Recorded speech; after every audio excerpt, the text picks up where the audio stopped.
She cheated. That was painful enough. But nothing, prepared me for what came next. My own mother held her hand. My father told me to be a man and forgive her. My sister said I was being selfish. In that moment, I realized the affair wasn't the deepest betrayal I'd face. It was the fact that my own blood stood by her side while I stood alone. To my loyal subscribers, thank you for always coming back for these deeply personal and dramatic life stories. If you're new here, hit that subscribe button and turn on notifications so you won't miss the next emotional chapter. Your support keeps these stories alive. Let's begin. They say hindsight is 20/20. If that's true, then I was walking around blind for years, thinking I had perfect vision. My name is Michael Evans, and for most of my adult life, I thought I was living the dream. Married to Lena for 10 years. No kids yet, but we talked about it, planned for it. We had a house in a quiet part of Georgia, a couple of cars, weekend barbecues, and pictures of us smiling on every wall. But looking back now, I can tell you exactly when things started to shift. Not with a bang, not with an affair, just a quiet change. Usluur kish good boy. Less laughter in the kitchen. A glance at her phone that lasted a little too long. At first, I chalked it up to stress. Lena worked in event planning, demanding hours, lots of pressure, and constantly dealing with clients. I'd see her on the couch after work, scrolling her phone with a glass of wine in hand, her body in the room, but her mind somewhere far away. When I asked what was wrong, she'd smile and say, "Just tired, babe." And I believed her. That's the thing about love. It makes you foolish in the kindest ways. She started dressing differently, too. Not in a flashy or obvious way, but more polished. She'd fix her hair, even when just going out to grab coffee. New perfume, a scent I hadn't bought her. I remember asking about it one morning while she sprayed it on her neck. "New gift from a client," she said casually, brushing me off with a smile. "I like it." I told her it smelled good, and then I forgot about it. I shouldn't have. One night, maybe 6 months before everything fell apart, we were watching a movie. I reached over and tried to pull her closer. Just something simple. I missed her, and I wanted to feel close again. But she flinched just a little. A reflex. That moment stuck with me like a splinter under the skin. Tiny, invisible, but irritating enough to keep me awake at night. I asked if something was bothering her. She said no. I asked if she still loved me. She laughed like the question was ridiculous. "Of course I love you, Michael. Don't be weird." I remember the way she said my name. Michael. Not babe. Not honey. Just Michael. Cold. Sharp. Formal. I started working later hours just to avoid the silence between us. I'd pour myself into renovations, meet with clients, take extra projects, anything to feel like I was building something when everything at home felt like it was falling apart. Then came Tyler. He was younger than me, maybe 29. Lena introduced him one afternoon when I came home early. Said he was the brother of one of her clients, and they'd been working on some charity event together. Tyler had that easy charm, smooth confidence, and just enough stubble to make it look intentional. I remember shaking his hand and feeling off. I didn't know why. Maybe it was the way he looked at Lena when he thought I wasn't watching. Or maybe it was the way she lit up when she introduced him, brighter than she'd been with me in weeks. Still, I said nothing. I shook his hand, offered him a beer, and told him to make himself at home. He did. After that, I started hearing his name more often. Tyler said this. Tyler suggested that. Tyler helped her pick out a playlist for the party. Tyler helped fix the lighting when it failed. Tyler made her laugh. I wanted to say something, but I didn't want to sound jealous. So I smiled through gritted teeth and told myself not to be insecure. But things kept piling up. One night, I walked into the living room and found Lena with her laptop open and her phone in her hand, texting rapidly. She didn't notice me at first. She looked panicked, like she was trying to erase something from her screen. When she finally looked up, she gave me the fakest smile I'd ever seen. "What are you working on?" I asked. "Just invoices," she said. "For a client." "Boring stuff." I nodded slowly and said nothing. Later that night, I woke up to find her gone from bed. I got up and walked quietly down the hall. She was in the kitchen, on the phone, whispering, laughing softly. When she saw me, she ended the call fast and put her phone face down on the counter. "Who was that?" I asked. She blinked. Angela, your sister. She wanted to vent about something stupid. Sorry if we woke you. It was a lie. I knew it. I could feel it. But I didn't say a word. I wanted to trust her. I needed to believe that my wife wasn't the kind of woman who'd lie to my face and go behind my back. So I kissed her on the forehead and went back to bed. That night, I stared at the ceiling until dawn. The silence between us was no longer empty. It was loud, screaming. In the mornings, Lena started leaving earlier for meetings. She stopped making coffee for both of us like she used to. She stopped asking me how my day went. She'd come home late, head straight for the shower, and then fall asleep with her back turned toward me. One Saturday afternoon, I found an unfamiliar hoodie on the back of our couch. Too big for her. Not mine. When I asked about it, she barely looked up. Oh, it's Tyler's. He left it here the other day. I told him to come by and grab it. Just like that. No chum, no pause. And still, I said nothing. I was afraid of the answer if I asked the question I was really thinking. I was afraid of confirming what my gut already knew. That's the thing about denial. It's a shelter that leaks. You stay inside because you're scared of the storm, but it still finds a way in. Looking back, the distance wasn't sudden. It was slow, like a tide pulling back. You don't notice it right away until you look down and realize the sand beneath your feet is already gone. But I didn't know then what I know now. The truth was about to hit me like a freight train, and my family, the people I thought would catch me when I fell, they'd already picked a side, and it wasn't mine. There are days in your life you don't forget, not because they were beautiful, but because they shattered something in you that never quite got put back together. It was a Thursday, late spring. The air was warm, thick with Georgia humidity. I had come home early from work, a small blessing from a canceled client meeting. I thought I'd surprise Lena with lunch, pick up her favorite sandwich from the deli on 3rd Street, maybe even sit out on the back porch like we used to, where she'd throw her legs over mine and talk about dreams. I remember how light the bag felt in my hands walking up to the door. I was smiling like a fool, thinking this small moment might help patch up the space growing between us. But when I opened the door, I didn't hear the TV. I didn't hear music. I didn't hear Lena moving around the kitchen. Instead, I heard whispers, low voices, murmured laughter. I followed the sound down the hallway, heart thudding in my chest, hand tightening around the brown paper bag. I don't know why, but I already knew. It was like my body understood what my mind didn't want to believe.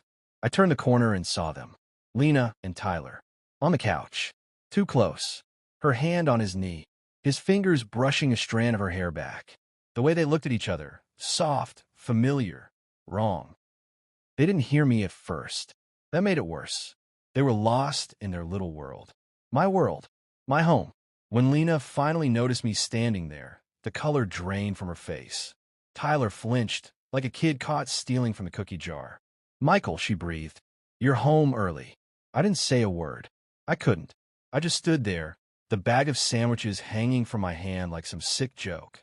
Tyler stood up quickly. Hey, man, we were just. Get out, I said, voice cold. He looked at Lena, then back at me.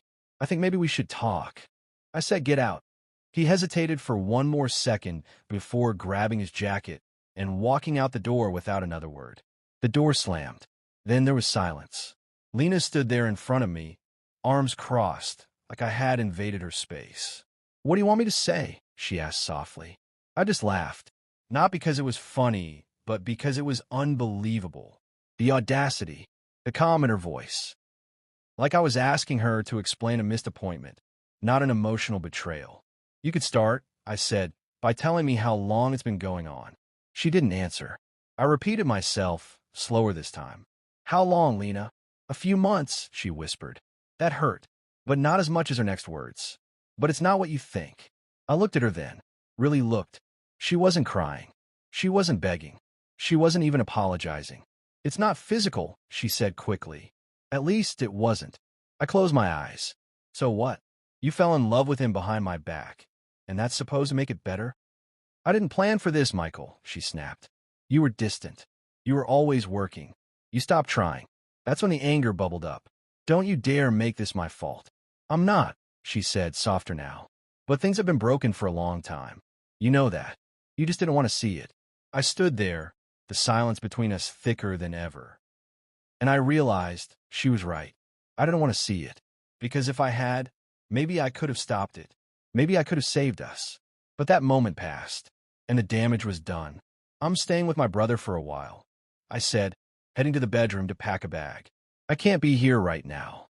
Lena didn't argue. She didn't beg me to stay. She just sat back down on the couch and stared at the floor. When I told my family what happened, when I told them everything, I expected support, comfort, loyalty. But that's not what I got. My sister Angela said, well, maybe Lena just needed something you weren't giving her.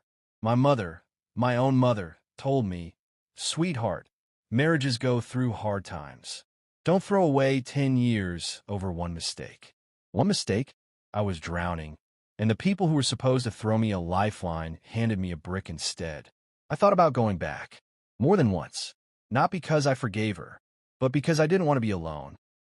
Because the silence in that apartment I rented made me ache. But every time I thought about it, about the way Lena looked at him, about how quickly she replaced me emotionally, I felt like I couldn't breathe. She didn't just cheat. She chose someone else. And the worst part? My own family chose her, too. When I was a kid, I used to believe family was everything. My dad used to say, blood sticks thicker than the mud life throws at you. It sounded noble, safe, like no matter what happened out in the world, your people would always stand beside you. That belief died slowly over the weeks that followed Lena's betrayal. I moved into a small, one-bedroom apartment near downtown Savannah. It wasn't much: old hardwood floors, creaky pipes, a faint smell of someone else's life that used to live there. But it was mine. And it was quiet. Sometimes too quiet. The nights were the worst. Not because I missed Lena. Not anymore. I missed what we used to be. I missed a version of her I fell in love with. The one who used to laugh at my dumb jokes. The one who danced barefoot in the kitchen with a wine glass in hand, pretending we were still in college. But most of all, I missed the feeling of belonging to someone. That ache grew worse the more I tried to talk to my family about it. At first, I called my mom every other day. I thought maybe if I just explained things enough, she'd understand. She'd say something like, "You don't deserve that, baby. I'm proud of how you handled it." But instead, she'd change the subject. Or worse, she'd talk about Lena, how lonely she must have been. "Michael, you know I love you," she said one afternoon over the phone. "But Lena's been coming by the house. She's just broken. I don't think she meant to hurt you." She did hurt me, Mom. And she meant every second of it. Silence. Then a soft sigh. "I just think maybe you both made mistakes." I nearly dropped the phone. That was the moment I realized. My pain didn't matter as much as their image of Lena. My wife, my cheating wife, was still the sweet girl they'd known for a decade. Still the one who brought pies to Thanksgiving and laughed at Dad's stories. Still the one who stayed behind after dinner to help Mom with the dishes while I sat watching football with my cousins. She played her role so well that even when she burned everything down, they handed her a lighter. My sister Angela took it further. "I had dinner with Lena last week," she texted me out of the blue. I stared at the message for a long time before replying. Why? Because she's still family. And she's hurting too. Family. That word felt like a punch in the gut. I didn't respond. A few days later, I saw a photo on Angela's social media. Her, Lena, and my mother at a little bistro by the river. Smiling, laughing, clinking glasses. And there I was, alone in my apartment, watching the people who were supposed to have my back celebrate the woman who stabbed me in it. I thought about calling them, screaming at them, cutting them all off. But instead, I did something worse. I swallowed it. I let the silence between us grow thicker, heavier. I let the betrayal fester like an untreated wound. One afternoon, I ran into my cousin Ray at the gas station. He gave me a nod, then said, "Man, you doing okay?" I shrugged. "Been better." He leaned closer, lowering his voice. "I don't want to start anything, but you know Lena's been hanging around Tyler again, right?" I froze. "What?" "Yeah. Saw them last weekend at the farmer's market. Holding hands." I laughed. It wasn't funny. It was disgusting. But I laughed because what else was there to do? "She really moved on that fast," I said. Ray hesitated. "Thing is, I heard Aunt Helen knows. She was there too. My mother. Standing there, watching my ex-wife hold hands with the man she cheated on me with. And saying nothing. I got in my truck and drove straight to her house. She answered the door with a smile. Michael, I wasn't expecting you. Did you know Lena's back with Tyler? Her face shifted, but only slightly. That's her business. I stared at her like I didn't know who I was looking at. Her business? Mom, she cheated on me. With him. And you're still playing grandma to her pain. Don't raise your voice at me, she snapped. I stepped back, stunned. Wow, I'm not saying what she did was right, she added quickly. But maybe she and Tyler. Don't you dare finish that sentence. She closed her mouth. I shook my head and turned away. You know what hurts more than what she did? Watching my own family choose her over me. You're my mother, but you treat her like she's the one who was left behind. Because she was Michael, she said sharply. You walked away. I walked away because I had dignity. I yelled, because I refused to sleep in the same bed where another man's ghost lived. We stood there in the doorway, hearts pounding in different rhythms, neither of us willing to say what came next. So I said it for her. I think we need some time, I muttered, and I'm done trying to prove I'm the one who was wronged. If you can't see it by now, you never will. I walked back to the truck and drove away. She didn't call that night, or the next. Some people think silence is peaceful, a break from the noise, a way to breathe and gather yourself. But I learned that silence can be the loudest sound in the world, especially when it comes from the people you once trusted most. A week passed after the confrontation with my mom. No calls, no texts, not even a message from Angela. You'd think I would have felt angry or bitter, but truth is, I felt hollow. Like something inside me had packed its bags and left too. I was waking up, going to work, eating dinner, and going back to bed like I was just a shadow in someone else's life. One Saturday morning, I walked into the diner down the street, the same one Lena and I used to visit after church on Sundays. The waitress, Carol, looked surprised to see me alone. Morning, Mike, she said, sliding me a coffee without asking. How've you been, honey? I gave a weak smile. Try to remember what bacon tastes like without betrayal. She laughed softly, not because it was funny, but because she understood. You're not the first man to sit in that booth with a broken heart. I might be the first whose family gave it a standing ovation. That got her attention. You serious? I nodded. They took her side. My mom, my sister, everybody. They still see her like she's perfect. She poured more coffee.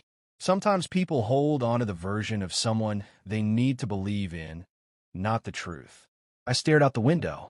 Across the street, a young couple was laughing. The man wrapped his arms around the woman and kissed her forehead. For a split second, I envied something I didn't even know the details of. I just knew it looked like home. But my home was gone, and the walls were silent. Later that afternoon, I checked my phone again. Nothing from Mom. Nothing from Angela. I thought about texting. Just a simple, hey, can we talk? But I didn't. They knew how to reach me. Instead, I called someone I hadn't talked to in a while, my old friend Jacob. We grew up in the same neighborhood, played ball together, went to each other's weddings. He had drifted a bit since his move to North Carolina, but I needed a voice that didn't come with conditions. Mike, he answered surprised. Yeah, it's been a while. Too long, man. You all right? I am breathing.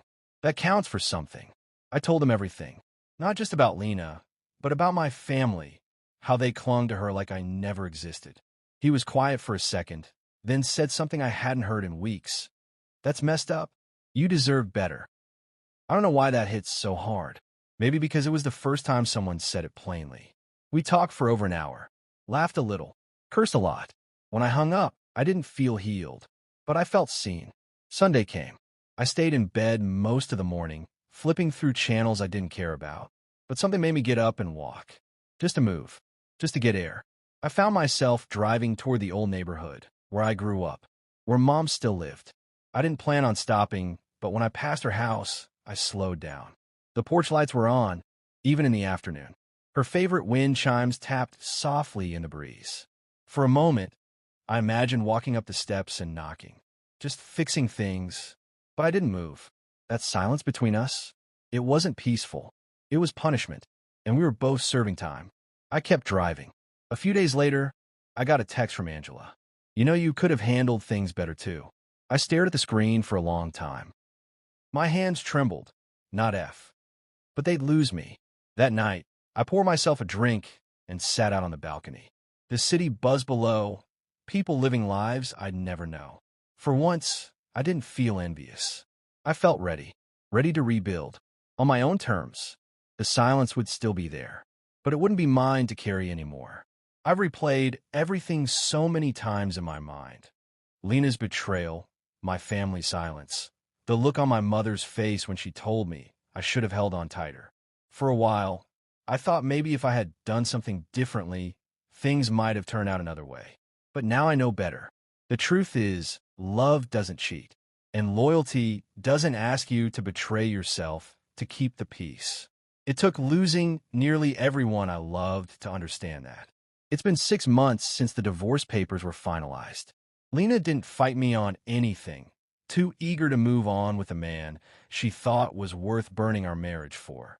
Last I heard, they were already having problems. Not that I care anymore. That chapter's closed.